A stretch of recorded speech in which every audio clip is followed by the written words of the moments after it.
أعوذ بالله من الشيطان الرجيم. بسم الله الرحمن الرحيم.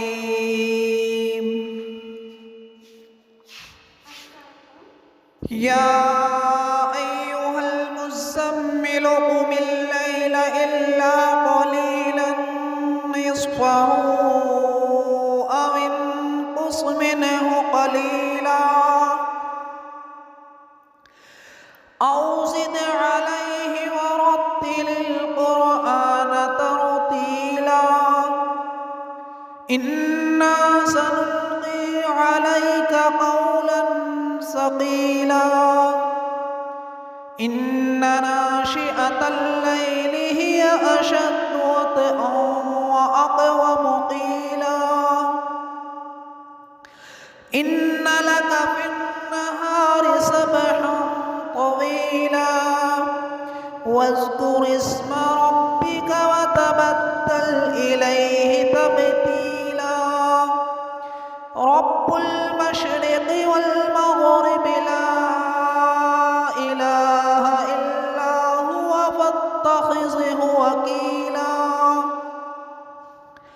واصبر على ما يقولون واهجرهم هجرا جميلا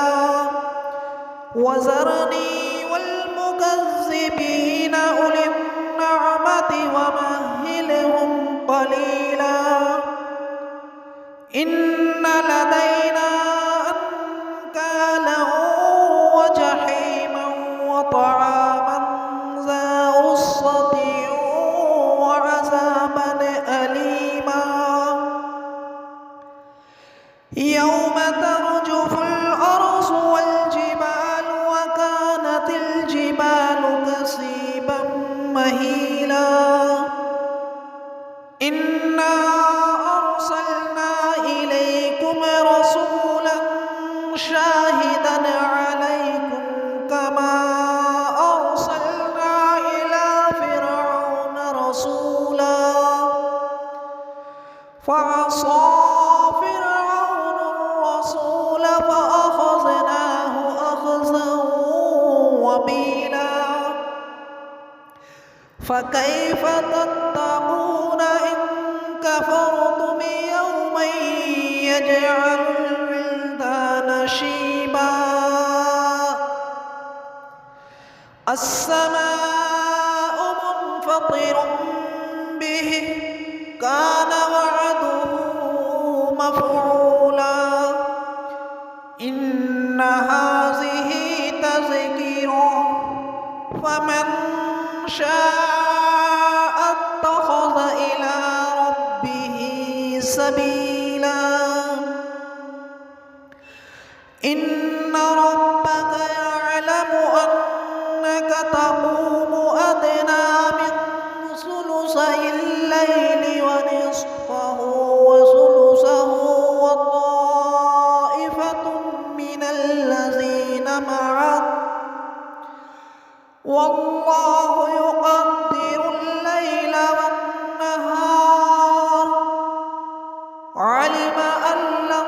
تحصوه فتاب عليكم فاقرؤوا ما تيسر من القرآن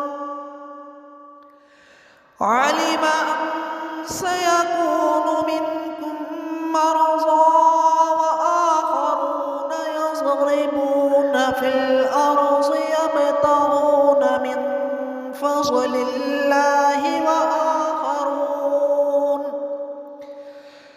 وآخرون يقاتلون في سبيل الله فاقرؤوا ما تيسر منه وأقيموا الصلاة وآتوا الزكاة وأقرضوا الله قرضا حسنا وما تقدموا لأنفسكم من خير تجدوه عند الله هو خيرا وأعظم أجرا واستغفروا الله الله غفور رحيم. صدق الله العظيم.